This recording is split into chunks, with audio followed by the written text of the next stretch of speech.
Bienvenue aux 4 églises de notre consistoire, Grasse, Vence, Antibes et Cannes, rassemblées aujourd'hui pour ce culte de la pour cette belle journée communautaire ensemble. Nous avons le plaisir d'accueillir la chorale de Cannes, comme aussi un paroissien de Grasse qui nous chantera un gospel, Antoine. Alors je vous invite, chers frères et sœurs, à commencer ce culte. Vous avez reçu les paroles. Vous voyez qu'il y a beaucoup de vent.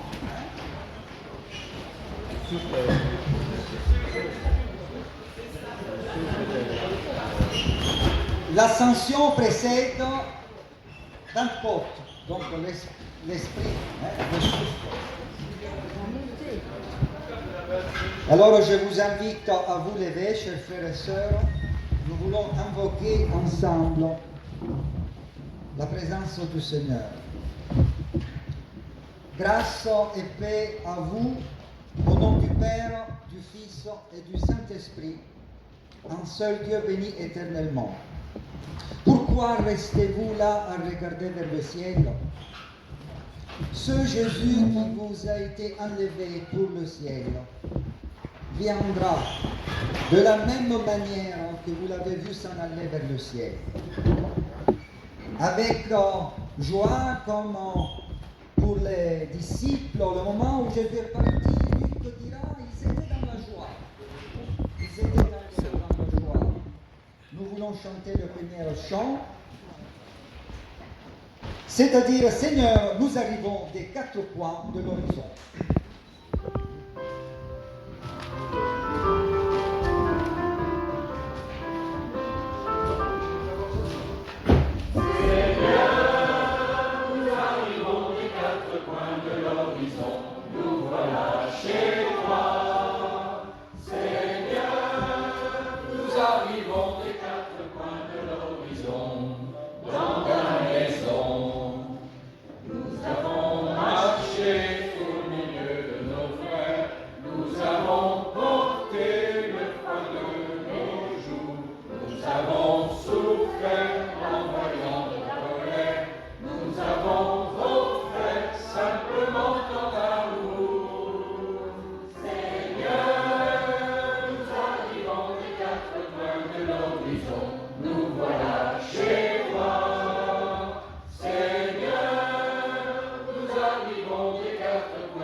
Je vous invite à la prière.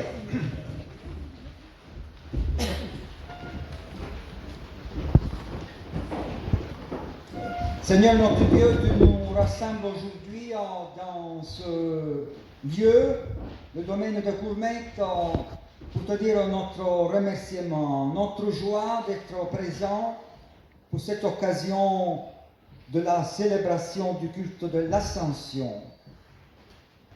Nous voulons lire un passage qui nous rappelle la venue du Christ, son œuvre de salut, et te rendre grâce. Étant divin de condition, Jésus-Christ n'a pas regardé comme une place à convoiter le rang qui l'égalait à Dieu. De lui-même, il s'est dépouillé, prenant l'état d'un serviteur, semblable aux hommes devenus. En lui, l'homme fut reconnu. Humblement, il s'est abaissé, obéissant jusqu'à la mort sur une croix. C'est pourquoi Dieu l'a exalté. Dieu lui a confié le nom qui est au-dessus de tout nom, afin que tous, devant Jésus, avec amour, plient les genoux, au ciel, sur terre et en enfer. On proclame de partout: Jésus-Christ est notre Seigneur, pour Dieu le Père, tout honneur.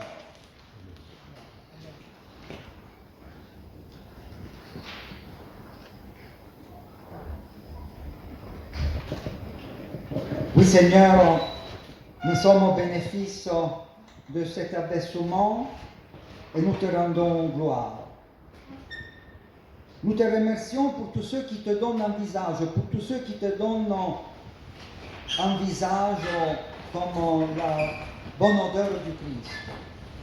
Pour tous ceux qui te donnent des mains, Seigneur Jésus, en faisant le bien à l'égard de leurs frères, nous te louons. Pour tous ceux qui te donnent une bouche, Seigneur Jésus, en prenant la défense du faible et de l'opprimé, Seigneur, nous te louons. Pour tous ceux qui te donnent un cœur, Seigneur Jésus, en préférant les pauvres aux riches, les faibles aux puissants, les pécheurs aux justes, nous te louons. Pour tous ceux qui donnent à ta pauvreté, Seigneur Jésus, le visage de l'espérance du royaume, nous te louons ensemble. Amen. Et nous voulons chanter le deuxième cantique, grande et merveilleuse.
Nous vous invitons à vous asseoir. Nous vous invitons à la prière de repentance.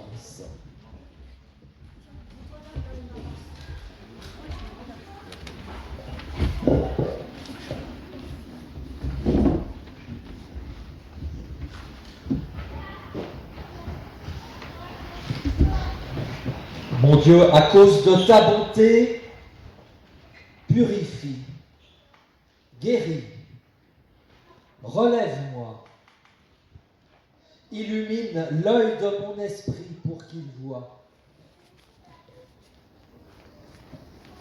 Je te prie, fais que je te connaisse et me réjouisse en toi. Et si en cette vie, je ne le peux pleinement, fais que je m'en approche ici-bas, que mon amour grandisse et soit complet là-bas. Que cette joie soit grande ici en espérance et là-bas en réalité. Que ma joie soit pleine tant que mon esprit médite, que ma langue parle, que mon cœur aime et que ma bouche proclame. Amen. Et en réponse à la confession de notre cœur, écoutons cette parole qui annonce le pardon. Heureux, heureux l'être humain pardonné de son péché, acquitté de sa faute. Heureux l'être humain à qui le Seigneur ne tient pas rigueur de ses torts et dont l'esprit est sans fraude. L'Éternel est pour lui un refuge dans la tempête. Il le garde à l'heure de l'angoisse et lui inspire des chants d'amour et de liberté. Frères et sœurs, que Dieu Tout-Puissant nous fasse miséricorde, lui qui est Père, Fils et Saint-Esprit, en ce jour et pour toujours. Amen. Et je vous invite à vous lever pour entonner le chant de reconnaissance. Seigneur, tu cherches tes enfants, car tu es l'amour.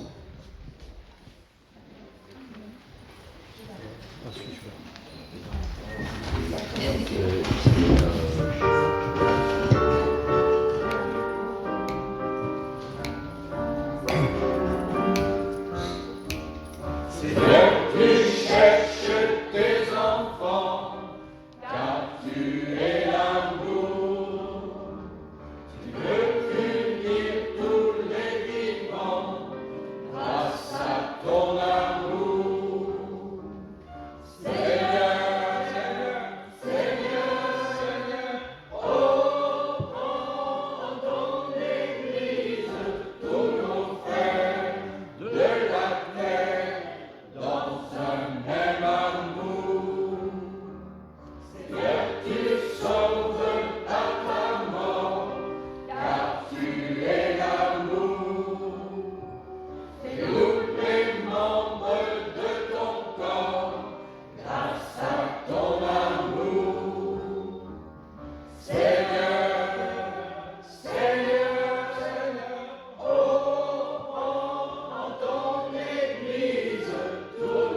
Je vous invite à la prière.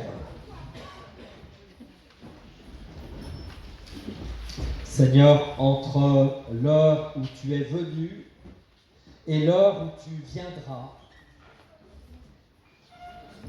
il nous faut vivre ignorant des temps fixés.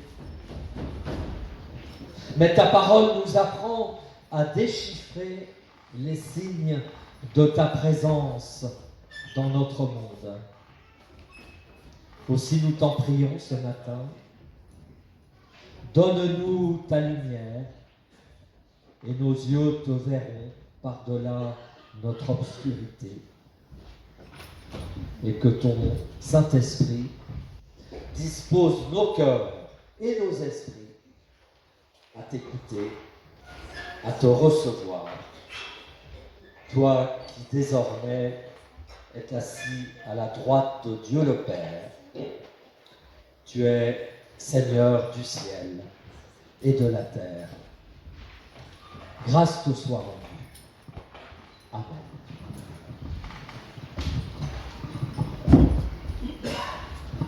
Avant de donner la parole au directeur de Gourmette, Thierry, qui tiendra ce matin la prédication, déjà nous le remercions, nous voulons continuer cet élan musical. Vous vous souvenez, il y a un an, nous avons célébré la scène du Seigneur. Pour cette année, on a voulu donner un peu plus de force à la musique, au chant. Et donc, je vous invite à écouter Antoine, qui va nous proposer un gospel. Et peut-être tu pourras aussi nous le présenter brièvement.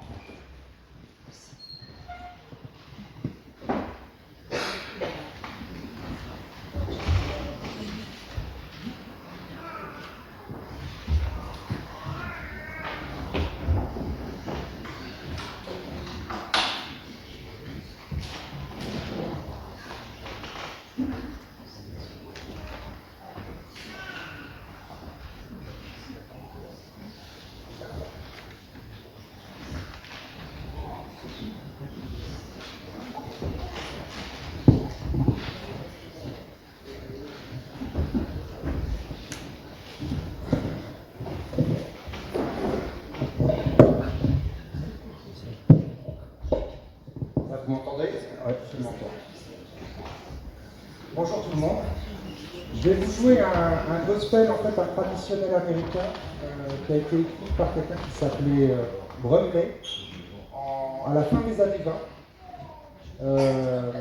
Il travaillait à l'époque, en fait, dans une plantation parentale, et il ramassait le coton.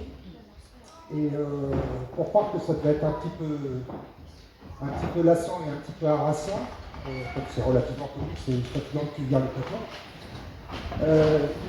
Il a imaginé en fait une chanson qui lui est venue sur un air qui existait déjà, une chanson qui existait déjà qui s'appelait Oh Prisoner, qui parlait d'un prisonnier, qui était une chanson profane.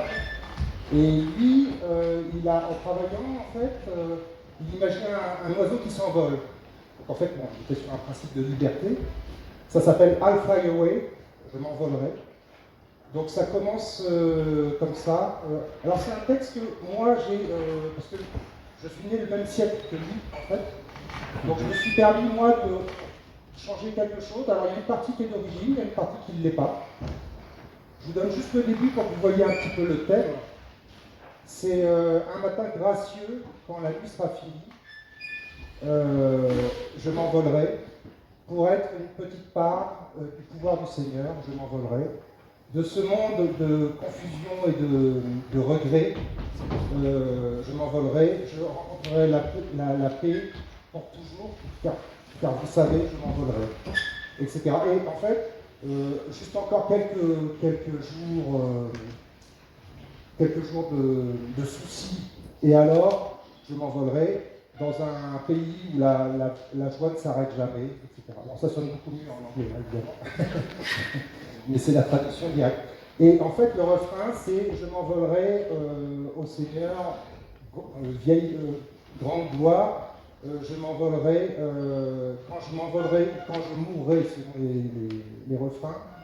Alléluia, by and by, Alléluia petit à petit, je m'envolerai. Voilà. Donc c'est vraiment un chant de libération où voilà, c'est la fin des soucis terrestres et c'est l'accession à une paix relativement attendue.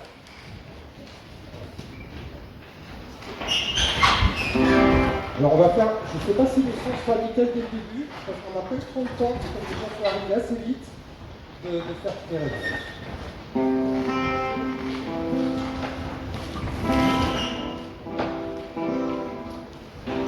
Je peux mettre un peu plus de basse et un peu moins de treble. Ouais, c'est plus de basse.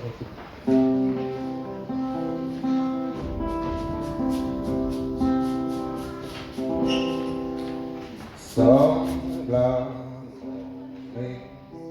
when the night is over, I fly away to be part of God's whole world. I fly away from this world of confusion and sorrow. I fly away. I'll be peace forever, 'cause you know I fly away. You know that I fly away, your glory, oh I fly away. When I fly, hallelujah, when I fly, I'll fly away. Just a few more worry day and then, oh I'll fly away to a land where joy will never end. I'll fly away from my desire, corruptions and fear. Oh, I'll fly away. I'm gonna find all I missed in here. Oh, I'll fly away. Come on and fly away, oh glory, I'll fly away. When I die, hallelujah, when I die, I'll fly away. I'm just a pilgrim, I ain't got no home, I'll fly away to the only place where I belong. Oh, I'll fly away. I'll let my body on this hot down. Oh, I'll fly away. I'll be no more lying on the ground. Oh, I'll fly away. Come on and fly away, oh glory, oh I'll fly away.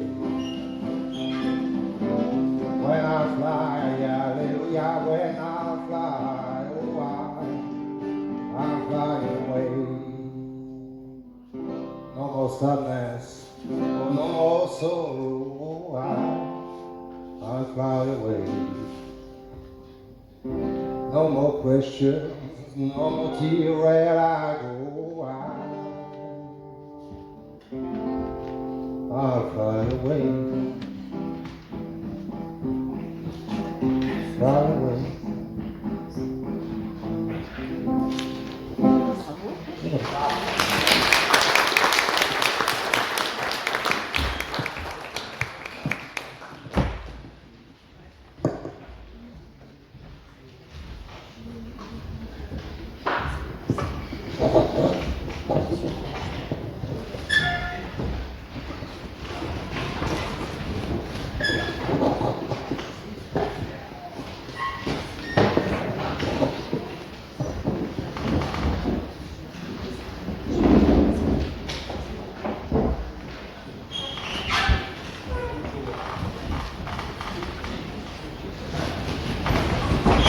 on va le mettre sur marche, ça va aller mieux.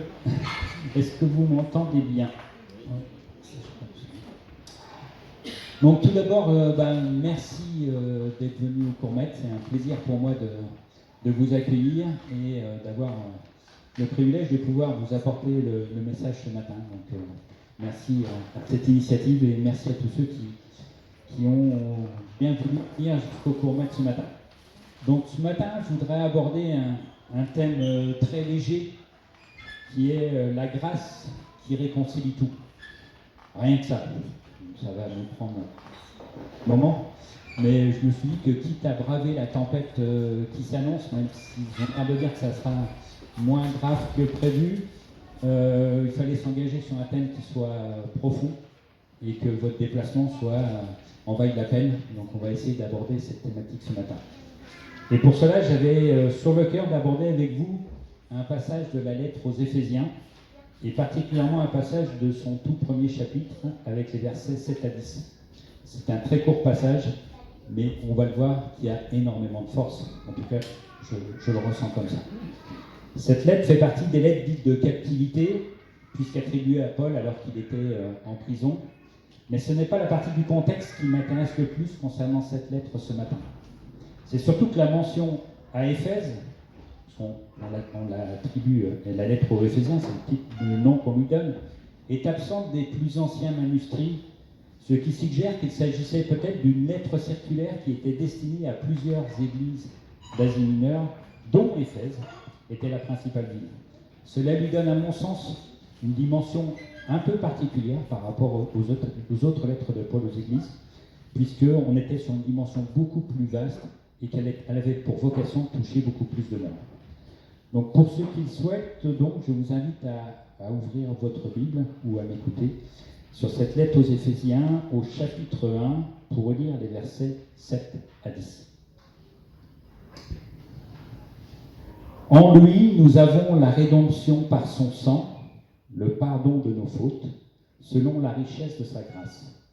Cette grâce qu'il a répandue sur nous en abondance, avec toute sagesse et toute intelligence. Il nous a fait connaître le mystère de sa volonté, selon le dessein bienveillant qu'il avait formé en lui-même, pour l'accomplissement des temps, rassembler toutes choses en Christ, celles qui sont dans les cieux et celles qui sont sur la terre. Jusqu'ici, la parole du Seigneur. Si vous me le permettez, je voudrais commencer ce message par vous poser une question, qui j'espère n'appellera pas trop de réponses, sinon on va déborder. Avez-vous déjà ressenti cette étrange sensation de tenir deux choses qui ne semblent pas aller ensemble? Deux choses que tout paraît opposé et complètement irréconciliable. Donc je vais vous prendre l'exemple qui me touche ce matin. D'un côté, de la beauté de la nature. Alors, la météo fait qu'on s'est mis à l'intérieur, mais que vous profitez du paysage. Et moi, je profite de vous. Il suffit de regarder devant vous. Enfin, pas trop quand même, on a un culte à rendre, donc restez concentrés sur le culte à notre Seigneur. Le lever du soleil sur un horizon dégagé, le chant d'un oiseau dans une prairie au Courmet, même si avec le vent aujourd'hui on ne les entend pas bien. L'odeur de la terre après la pluie, on sait combien la pluie est importante pour nous ici au Courmet. La diversité et l'extrême beauté des fleurs qui nous entourent, les arbres, les superbes marronniers en fleurs actuellement autour de nous. Quelque chose en nous reconnaît dans ces moments-là une splendeur qui nous dépasse, une mécanique qui nous semble si parfaite. De l'autre côté, on peut voir la blessure du monde, les forêts brûlées, les glaciers qui fondent inexorablement, les océans saturés de plastique, la disparition silencieuse d'espèces entières. On parle même d'une 6e extinction. La Terre qui étouffe sous le poids de nos excès, les ressources qui s'épuisent. Quelque chose en nous reconnaît alors, dans ces moments-là, une forme d'impuissance, de peur pour l'avenir. On parle d'éco-anxiété, notamment chez les plus jeunes. Une mécanique, certes si parfaite, mais ô combien abîmée. Alors vous pourriez me dire, et je peux déjà le voir dans le regard de certains, nous voici réunis aujourd'hui pour célébrer l'ascension du Christ. Mais quel est le rapport? Qu'est-ce que j'ai envie de vous dire? C'est vrai qu'on pourrait croire au premier abord que ces trois réalités, la beauté de la création, sa blessure et la fête de l'Ascension n'ont rien à se dire, que la foi nous invite à lever les yeux vers le ciel et à oublier que la terre, qui n'est que matérielle. Je voudrais essayer de vous montrer ce matin qu'il y a peut-être, en tout cas à mes yeux, une toute autre vision et qu'on peut peut-être sûrement faire un lien entre ces trois choses. Le texte que nous venons de lire ensemble, Éphésiens 1, versets 7 à 10, est certainement l'un des textes les plus riches et les plus denses de toute la Bible. En seulement 4 versets, Paul déploie une vision du salut d'une ampleur vertigineuse. Et cette vision, je crois qu'elle a quelque chose d'essentiel à nous dire à notre époque. Nous allons donc traverser ce texte, verset par verset, et je voudrais tenir mon propos en 3 parties. D'abord, la grâce qui libère, ce que Christ accomplit pour nous personnellement.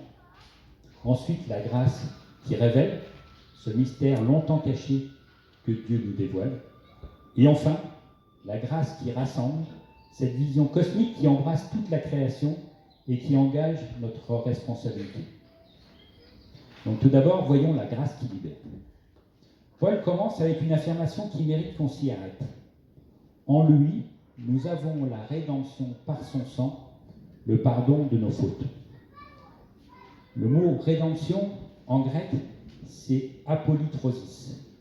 C'est un mot issu du monde de l'esclavage. Il désignait le rachat d'un esclave, le prix payé pour libérer quelqu'un qui ne peut se libérer lui-même. Paul dit, c'est ce que Christ a fait pour nous. Non pas parce que nous le méritions, non pas parce que nous étions particulièrement bons ou fidèles, mais selon la richesse de sa grâce. Mais selon la richesse de sa grâce. Le mot grâce est peut-être l'un des mots les plus usés de notre vocabulaire chrétien et quelquefois galvaudé, mis à toutes les sauces. À force de l'entendre, on risque de ne plus l'entendre vraiment et surtout de ne plus comprendre son sens profond. Alors j'aimerais le reformuler sous une autre forme. La grâce, c'est recevoir ce qu'on n'a pas forcément mérité. Et même ce qu'on aurait mérité de ne pas recevoir. Et même ce qu'on aurait mérité de ne pas recevoir. Paul dit que cette grâce a été répandue sur nous en abondance. Le terme utilisé en grec évoque un débordement, un excès, quelque chose qui ne s'arrête pas aux limites de ce que nous aurions pu espérer. Pensez à une source qui jaillit du rocher et déborde de tous côtés. C'est l'image de la grâce de Dieu selon Paul. Elle ne se rationne pas, elle n'est pas comptée. Elle se répand sur tout ce qui l'entoure.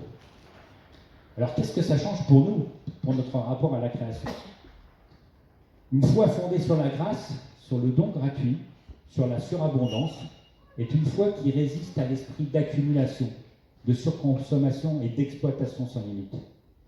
À mon sens, la crise écologique, je devrais plutôt dire la crise humaine qui touche l'environnement, est au fond une crise de la relation au don. Nous avons trop souvent traité la création comme une ressource à extraire, à consommer, voire même à épuiser, comme si elle nous appartenait entièrement. Nous avons souvent oublié qu'elle est elle-même un don gratuit. Celui qui a reçu la grâce, qui sait que tout lui a été donné, que rien n'est dû, que la vie elle-même est un cadeau, est libéré de la compulsion d'avoir toujours plus. Il peut recevoir, il peut profiter de ce qu'il a, et surtout, il peut transmettre. La grâce qui nous libère du péché nous libère aussi progressivement de cette tentation fondamentale, vouloir posséder ce qui nous a été confié, penser être au-dessus de la création plutôt qu'en faire partie. Pour poursuivre, je voudrais aborder la grâce qui révèle. Paul continue le passage qu'on a lu en disant « Il nous a fait connaître le mystère de sa volonté selon le dessein bienveillant qu'il avait formé en lui-même. » Un mystère, dans le langage de Paul, ce n'est pas quelque chose d'obscur ou d'incompréhensible. C'est un secret longtemps caché et maintenant clairement révélé. Un plan que Dieu portait depuis toujours et qu'il nous dévoile en la venue de Christ. Un plan porté depuis l'éternité. Ce qui est saisissant dans ce texte, c'est l'expression « le dessein bienveillant qu'il avait formé en lui-même ». Avant la création du monde, Dieu avait déjà un projet, un plan, une intention. Et ce plan n'est pas une réaction à notre péché, pas du tout. Il ne s'agit pas d'un Dieu qui serait pris au dépourvu par la chute humaine et qui improviserait un plan de secours. Non, ce plan est éternel. Il précède tout, il est l'origine et la destination de toute chose. L'Ascension nous révèle ce plan. En montant au ciel, Christ n'accomplit pas simplement un retour chez lui, il accomplit l'étape décisive d'un dessein cosmique que Dieu portait depuis avant même le commencement. L'Ascension n'est pas la fin d'une histoire, certainement pas. C'est le moment où le projet éternel de Dieu entre dans sa phase décisive, et c'est ce qu'on veut fêter aujourd'hui. Un plan pour l'accomplissement des temps. Paul ajoute une précision temporelle remarquable. Ce mystère se réalise pour l'accomplissement des temps. En grec, le terme utilisé est oikonomia. L'oikonomia, c'est le gouvernement de la maison, la gestion, l'administration, l'intendance. Ce mot a donné plus tard, dans notre vocabulaire, le mot économie. Mais aussi, et c'est frappant, je trouve, et mérite à mon sens d'être remarqué, il est la racine du mot écologie, oikos, la maison. La maison de Dieu, c'est le cosmos tout entier. Et Christ, en montant au ciel, en prenant toute autorité au ciel et sur la terre, devient le grand intendant de cette maison, celui qui administre, qui gouverne, qui prend soin. Alors, notre rôle là-dedans, c'est quoi? Nous sommes, nous, appelés à participer à cette intendance. L'écologie, vue sous cet angle, n'est pas une mode culturelle et encore moins politique. C'est une vocation inscrite dans le projet éternel de Dieu. Le troisième point, je voudrais donc aborder la grâce qui rassemble. Nous arrivons au cœur du texte que j'ai choisi pour aujourd'hui. La grande révélation du mystère de Dieu. Ce pourquoi tout a été préparé. Ce vers quoi tout converge. Paul, dans sa lettre, au chapitre 10, nous dit « Rassemblez toutes choses en Christ, celles qui sont dans les cieux et celles qui sont sur la terre. » Le mot traduit par rassembler, ou parfois on trouve récapituler, est extraordinaire en grec. C'est ana képhalé osis. Ramener toute chose sous une seule tête. On retrouve la racine képhalé, la tête. Comme on place tous les chapitres d'un livre sous un titre unique, comme on rassemble tous les fils d'une histoire éparpillés en un seul nom. Et ce toute chose, qui pourrait avoir de multiples interprétations, Paul le précise immédiatement. Ce qui est dans les cieux et ce qui est sur la terre. Rien n'est exclu. Rien. La réconciliation que Christ accomplit n'est pas limitée aux âmes humaines. Elle embrasse la totalité du réel, le cosmos entier est l'objet du projet de Dieu. C'est ici que l'ascension prend toute sa dimension. En montant au ciel, Christ ne quitte pas la terre. Il en devient le Seigneur effectif. Pensez à ces paroles de Jésus juste avant de monter en Matthieu 28, verset 18. « Tout pouvoir m'a été donné au ciel et sur la terre. » Au ciel et sur la terre. Le Christ ressuscité est monté dans sa gloire et désormais Seigneur de l'ensemble du cosmos. Sa royauté s'étend sur chaque atome, chaque être vivant, chaque écosystème, chaque galaxie. Et ce Christ qui règne sur tout, c'est un Christ qui porte encore dans son corps glorieux les marques de l'humanité. Un Christ qui a mangé du poisson grillé après la résurrection. Un Christ dont le corps ressuscité est la première prémisse de la transfiguration du cosmos entier. L'ascension dit à mon sens ceci. La matière a un avenir dans la gloire de Dieu. La terre n'est pas un décor provisoire d'espoir destiné à être brûlé et remplacé. Elle est appelée à être transfigurée.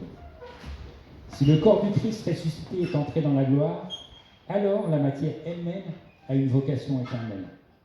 Prendre soin de la création, c'est prendre soin de ce que Dieu veut transfigurer. Paul n'est pas le seul à porter cette vision, vous pourrez retrouver plusieurs exemples, mais il revient dans sa lettre aux Romains, au chapitre 8 et au verset 19 à 21, il revient sur ce thème avec une force poétique saisissante. La création attend avec un ardent désir la révélation des fils de Dieu. Elle aussi sera libérée de la servitude de la corruption pour avoir part à la liberté glorieuse les enfants de Dieu. C'est bien la création dans son entièreté qui attend. Elle espère, elle gémit comme une femme sur le point d'accoucher, nous dit même Paul. Ce n'est pas de la poésie décorative pour simplement un effet poétique. C'est une affirmation théologique forte. La création participe à sa manière au projet de Dieu. Elle a une vocation. Elle est, elle aussi, au bord de quelque chose. Paul, dans sa lettre aux Colossiens, au chapitre 1, verset 20, le dit encore plus clairement. Il a plu à Dieu de réconcilier par lui toutes choses sur la terre et dans les cieux, en faisant la paix par lui, par le sang de sa croix. La croix n'est pas seulement pour les âmes humaines, elle a une portée bien plus large. Le sang du Christ réconcilie toutes choses. Je relis ce verset qui, moi, m'a toujours énormément frappé. Il a plu à Dieu de réconcilier par lui toutes choses sur la terre et dans les cieux, en faisant la paix par lui, par le sang de sa croix. Alors, qu'est-ce que tout cela peut bien changer pour nous concrètement? On a envie d'étirer dans un enseignement pour notre vie de tous les jours. Si toutes choses doivent être rassemblées en Christ, si la création a un avenir dans la gloire de Dieu, alors notre rapport à la terre, il me semble, doit être radicalement transformé. Ce n'est plus exploitons ce qui peut l'être avant que tout disparaisse. On rase gratis, comme on disait quand j'étais jeune. C'est plutôt prenons soin de ce que Dieu est en train de réconcilier. Je crois que cela change beaucoup de choses. Chaque geste de sobriété, chaque engagement pour protéger le vivant, chaque refus de gaspiller ce qui a été donné, tout cela n'est pas seulement un acte politique ou moral, c'est un acte prophétique. C'est dire avec nos mains et nos choix, nous croyons que cette création a un avenir en Dieu. Nous anticipons dès maintenant le rassemblement de toutes choses en Christ. Le verset 15 de Genèse 2 nous donnait déjà la vocation humaine en deux verbes magnifiques, cultiver et garder. Non pas posséder et épuiser, cultiver et garder. Cultiver, c'est-à-dire faire fructifier, prendre soin, accompagner. Garder, c'est protéger, préserver, transmettre. Transmettre dans le meilleur état possible. Le Christ, en montant au ciel comme Seigneur du cosmos, nous remet entre les mains une partie de cette vocation. Nous sommes ses représentants sur la terre comme il est notre représentant devant le Père. Quel rôle important il nous confie là. Sommes-nous à la hauteur de ses attentes? C'est une question qui me taraude très souvent. Le jardinier ne crée pas la vie, mais il prépare le sol où elle peut s'épanouir. Nous sommes les jardiniers d'une création qui attend sa transfiguration, même si on peut discuter longtemps sur quelle forme prendra cette transfiguration. Donc je voudrais vous proposer une rapide conclusion à ce message. À travers ces propos de Paul, on peut percevoir une vision du salut qui dépasse de très loin ce que nous imaginons souvent. En tout cas, j'ai eu du temps personnellement à percevoir dans son entièreté. La grâce de Dieu ne s'arrête pas à nos âmes. Elle déborde, comme Paul l'écrit, en abondance, sur tout ce qui existe. Elle libère les hommes et les femmes captifs du péché. Elle révèle un mystère éternel, un plan que Dieu portait avant même la fondation du monde. Et elle rassemble. Elle récapitule toutes choses en Christ, ce qui est dans les cieux et ce qui est sur la terre. L'ascension n'est certainement pas un adieu, c'est un couronnement. Christ monte sur le trône du cosmos et depuis ce trône, il commence à rassembler tout ce qui était éparpillé, brisé, séparé. Et nous, dans cette attente, nous ne sommes pas, et à mon sens, nous ne devons pas être de simples spectateurs, ou des gens qui attendent simplement. Nous sommes appelés à avoir un tout autre rôle. Nous sommes des participants, des intendants, les fameux jardiniers, des gardiens d'une maison, la fameuse oikos, que Dieu nous prépare pour une grande fête. Que cette vision transforme notre regard sur la nature, que nous verrons alors peut-être différemment, sur nos choix de vie que nous déciderons peut-être alors bien autrement, sur notre prière, tellement important la prière, qui peut s'ouvrir maintenant au cosmos tout entier. Tout cela, c'est la grâce qui rassemble toutes choses en Christ. Alors je voudrais vous laisser repartir avec cette pensée. Celui qui règne sur les cieux et sur la terre vous donne des yeux pour voir sa grâce à l'œuvre dans toutes choses créées et des mains pour prendre soin de ce qu'il est en train de rassembler. Je vous propose de prier. Seigneur Jésus-Christ, tu es monté au ciel comme Seigneur de tout, des cieux et de la terre, et nous restons, nous, ici, les mains pleines de ta grâce et le cœur chargé de nos responsabilités.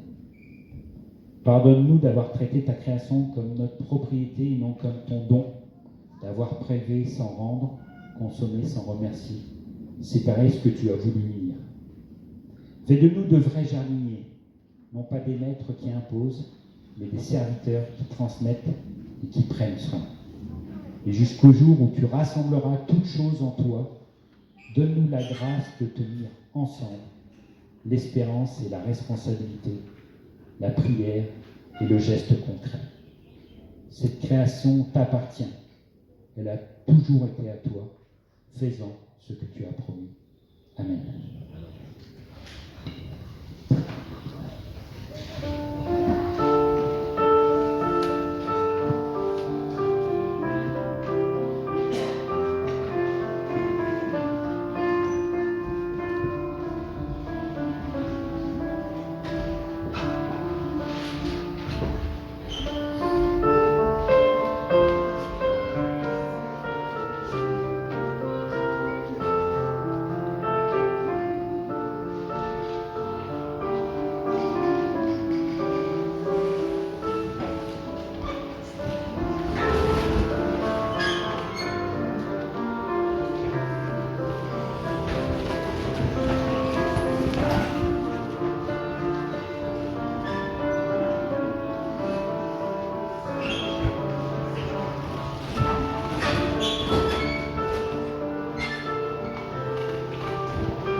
Éclairés et rassemblés par la parole de Dieu, nous voulons confesser notre foi chrétienne et je vous invite à vous lever.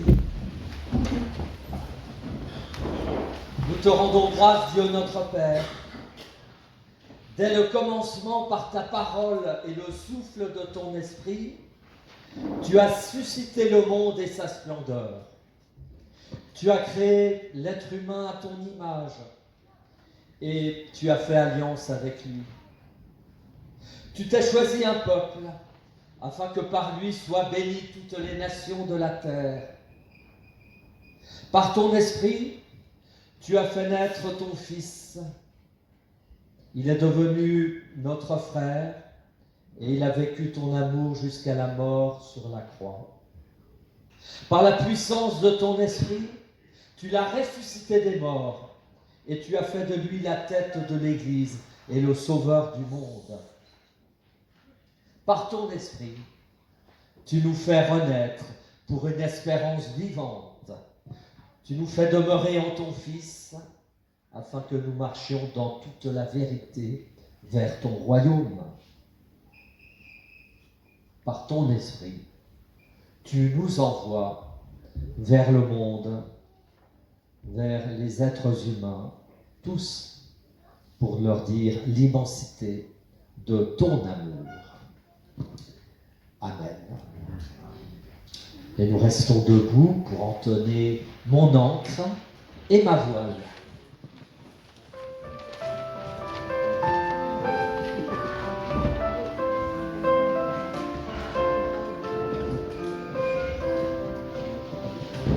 Dieu, tu es ma force, ma consolation,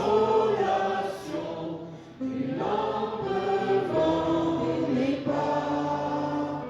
Ta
Nous pouvons nous asseoir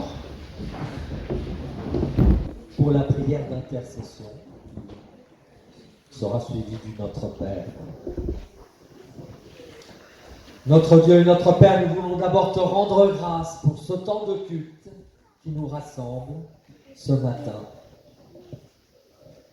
Merci pour ta parole qui est venue jusqu'à nous. Et nous te prions pour que tout être humain entende ta voix et se sente ainsi appelé à la confiance et à l'amour. Pour qu'au sein de chaque Église, de chaque communauté, les forces de discernement, de respect et d'accueil l'emportent sur les tentations de repli, d'exclusion et d'indifférence. Nous te prions pour tous ceux pour qui le ciel est vide, parce que rien ni personne ne vient rompre leur solitude sur terre.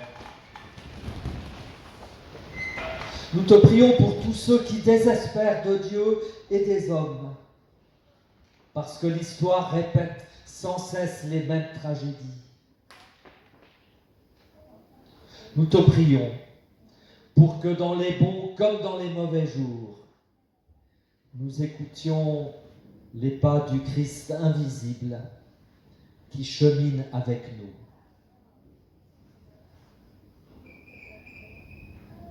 Nous te prions pour que l'Esprit de Dieu donne sens à nos paroles et force à nos gestes tout au long de notre marche sur la terre.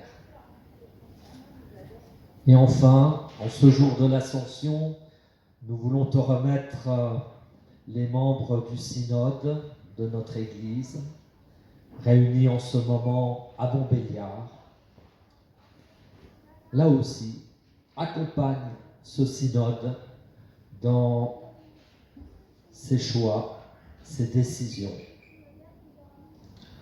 Accompagne notre Église, encourage-la, et que chacun se sente appelé, là où tu l'as placé, à te servir, dans la joie et dans la paix. Et ensemble, nous te disons d'une même voix et d'un même cœur, Notre Père, qui es aux cieux, que ton nom soit sanctifié, que ton règne vienne, que ta volonté soit faite sur la terre comme au ciel. Donne-nous aujourd'hui notre pain de ce jour. Pardonne-nous nos offenses, comme nous pardonnons aussi à ceux qui nous ont offensés. Et ne nous laisse pas entrer en tentation, mais délivre-nous du mal, car c'est à toi qu'appartiennent le règne, la puissance et la gloire, pour les siècles des siècles. Amen.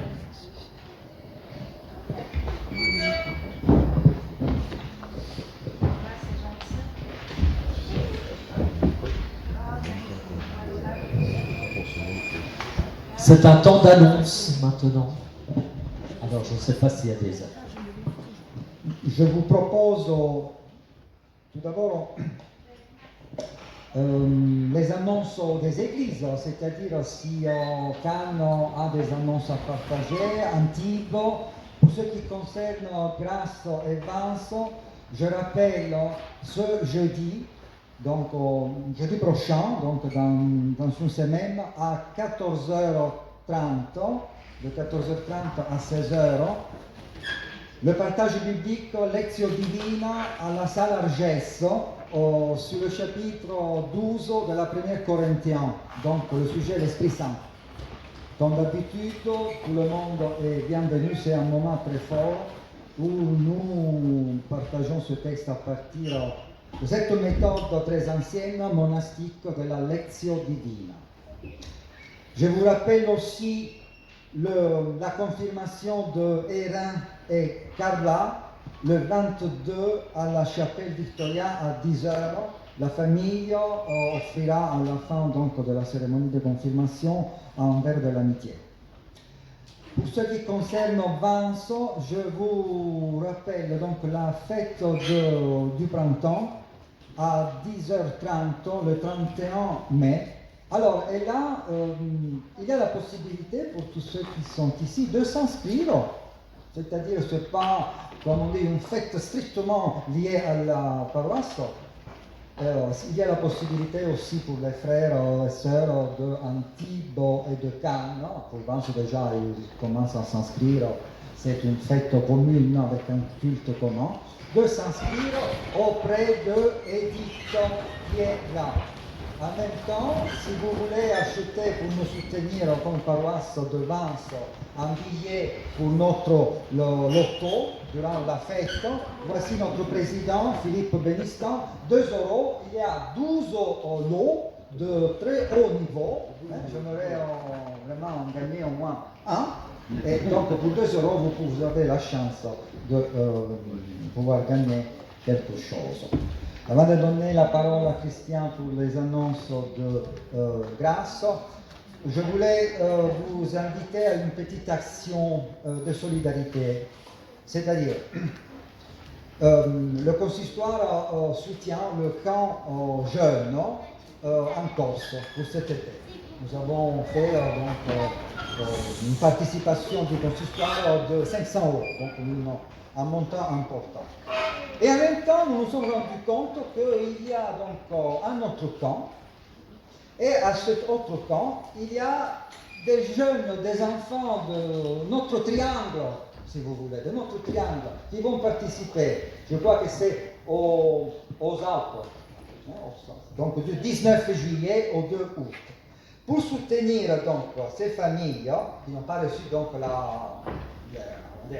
le soutien du consistoire, nous vous proposons une action de soutien, c'est-à-dire à la fin du repas, qui va avoir lieu ici, après je vous explique comment, il y a la possibilité de prendre le café et le dessert, donc à la table là, donc gérée par les paroissiens de Vence, et vous pouvez laisser un don libre. Et vous retournez dans votre table avec un bon café et avec votre morceau de gâteau. Voilà. Et ça, cet argent pourra servir pour encourager nos enfants pour aller à l'autre camp du 19 juillet au 2 août. Est-ce que j'ai oublié quelque chose? Non? Pour les remerciements? Si certaines personnes veulent apporter leur gâteau. Juste pour préciser, donc les personnes qui veulent participer à ce soutien donc, à l'église qui s'occupe des actions pour la jeunesse, ben, si certaines personnes veulent bien apporter leur gâteau, justement, pour que ces gâteaux puissent ensuite être distribués, et chacun donne le don qu'il souhaite pour cette aide. Voilà, merci. Vous les amenez donc à la fin du culte si vous pouvez, ceux qui le souhaitent, bien évidemment. Merci. Thierry, je me prends la liberté de dire un mot pour ce qui concerne l'organisation. Je pense que tu nous permettras de prendre les 3, 4, 5 tables. Donc à la fin du culte, 5 bénévoles pourront nous suivre. Comme ça, il y a la possibilité pour tout le monde de rester ensemble. Ici, il y aura donc toutes les tables qu'il faut pour notre pique-nique.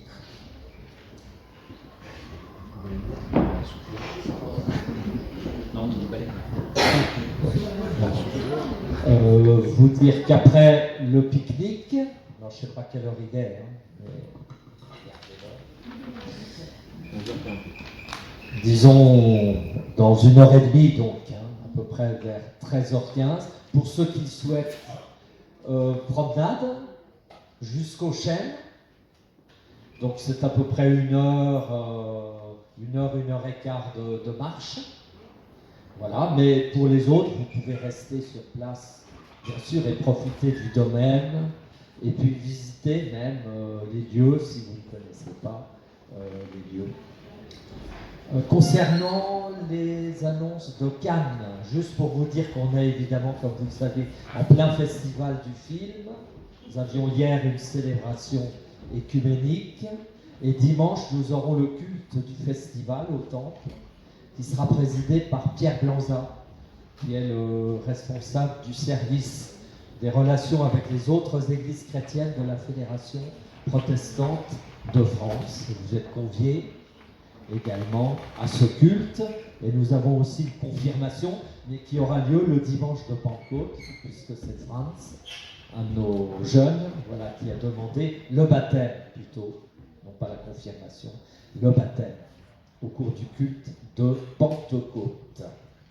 Je sais que dimanche aussi, mais ça concerne Antibes, il y a un culte dans le cadre de l'animation jeunesse qui sera présidé par Célia Villard de Cannes, mais au temple d'Antibes, Farah étant en ce moment au synode national à Montbéliard. Et ce culte à Antibes participe de la dynamique jeunesse et concerne tous les jeunes justement de notre secteur, disons du triangle.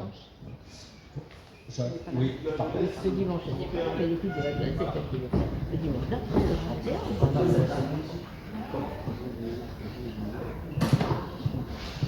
Petite précision pour le culte de la jeunesse, ce sera le dernier du mois, donc le 31 mai, pas de souci. Déjà, c'est donc on va penser à ça. Effectivement, on a Farah qui est parti en ce moment au synode national, qui le représente, et donc le culte de ce dimanche sera assuré par Seigneur. Merci pour la précision. Merci. Entendu. Vous annoncez aussi le voyage à l'Assemblée du désert, organisé pour nos paroisses du secteur. C'est le premier week-end de septembre, 5 et 6 septembre, ou 4 et 5 plutôt, samedi, dimanche. Nous partons le samedi matin en bus. On verra depuis où, parce qu'il peut y avoir peut-être plusieurs arrêts, Grasse, Antibes, Cannes, à voir. Et puis nous partons pour les Cévennes avec visite l'après-midi du musée du désert, visite guidée, c'est passionnant, vous verrez, vraiment. Et puis restaurant le soir, hôtel, et le lendemain matin, le dimanche matin, nous nous rendons à nouveau au musée du désert pour le rassemblement, pour l'assemblée du désert, c'est-à-dire pour le culte, et ensuite les conférences de l'après-midi, avant de rentrer dans la soirée, donc sur la Côte d'Azur. J'ai pas pris de feuille, mais en principe, vous avez reçu par mail ou vous avez dans vos lieux de culte la feuille d'inscription. Donc Assemblée du désert 4 et 5 septembre.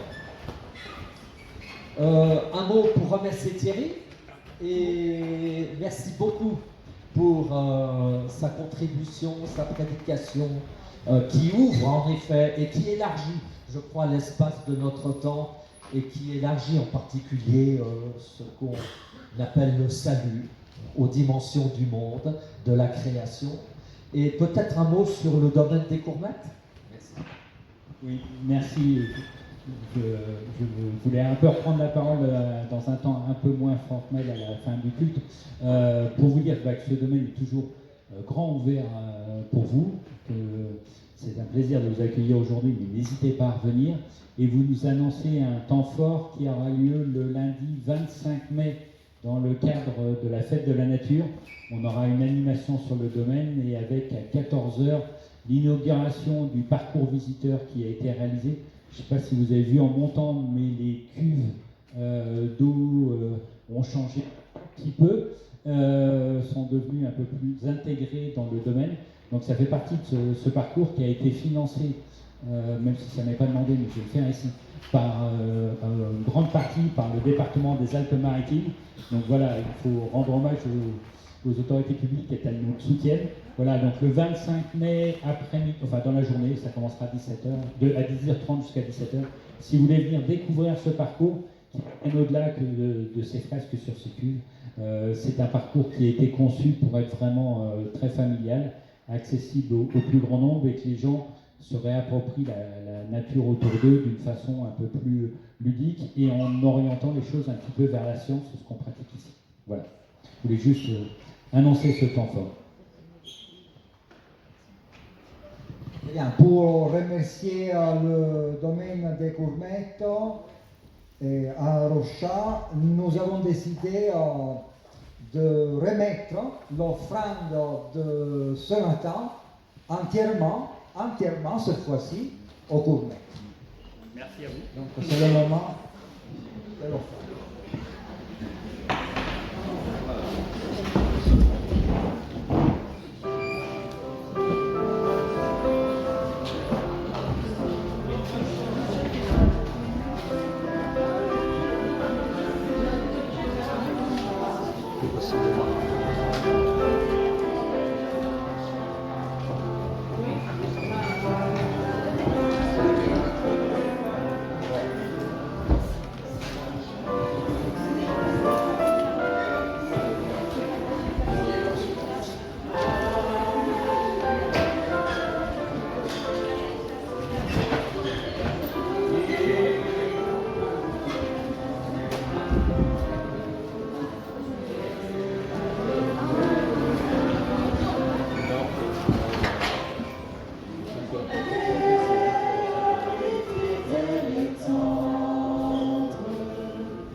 Bravo.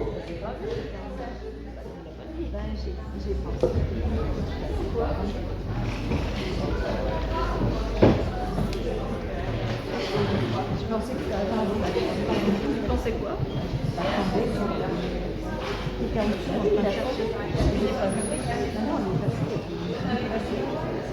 Je vous invite à vous lever, chers frères et sœurs, nous voulons conclure notre culte avec la bénédiction.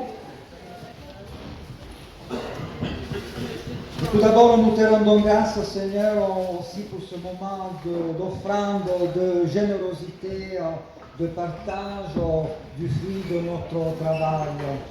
Que tout se fasse dans la joie et à ta gloire, Seigneur. Que le Dieu de toute grâce nous bénisse, qu'il fasse pour nous rayonner son visage, qu'il tourne son regard vers nous et nous accorde à sa paix. Amen. Bonne continuation, merci à la chorale, merci à Dominique Ratto. Il reste Mais un chant. on va continuer avec la danse.